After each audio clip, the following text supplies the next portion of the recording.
Hey everybody, CP Hadley here, and underneath this fancy envelope right here with the EVGA crest, and I feel like I'm about to get an important delivery back in like the medieval times or something like that with this thing. It's a classy looking envelope. I don't know, I get excited about weird stuff like that.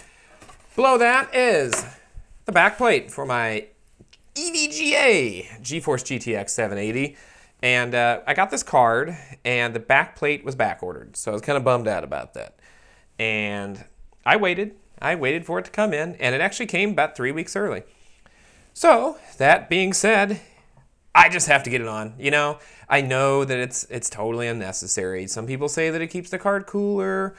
It just looks cool. I mean, look at it. It looks cool. I don't care about any of that stuff. It's a beefy card, and a beefy card deserves to be beefed up with a back plate. So I've got my directions here, and I just figured I'd kind of take you along on this journey of putting this bad boy on this card. So let's get to it. All right, step number 1. Remove all 11 screws indicated below. So, gotta take this off. It has a nice plastic protective cover on it too, so that's nice. And then I've got the additional screws that I'll need as I complete this. So what I'm gonna do when I take these screws off is I'm gonna try to place them in an order so that I can keep track of them. So looking at the diagram here, I'm going to turn it this way because that's the way I got my card facing.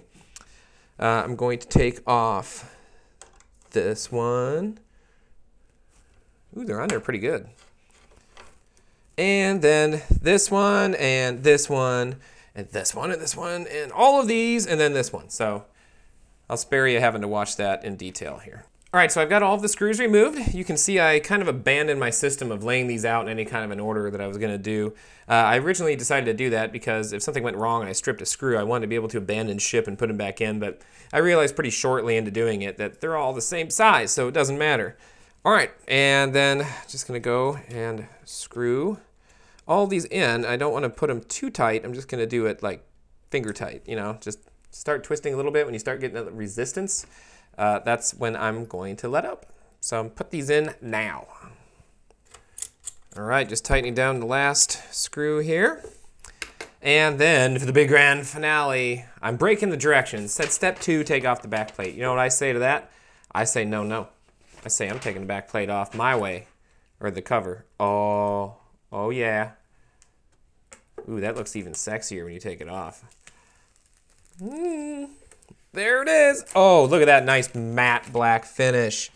And then you've got, it still has your indications on there for normal and LN2 bias, secondary BIOS. That's cool. I still got my SLI thing on there just to keep it protected. But look at that. That is nice. That is a nice looking back plate right there. That turned out good. So I'm gonna fire up my computer and get rocking and rolling with this thing. But I'm really happy with how this turned out. I think it took a good-looking card on the front, and it made it look good on the back. So, as you can see, that was really easy. As long as you just be careful with the screws and don't strip anything, you'll be good to go. So that's it, the EVGA GeForce GTX 780 classified backplate. Please like and subscribe, and check back soon for more videos and more shenanigans on my part.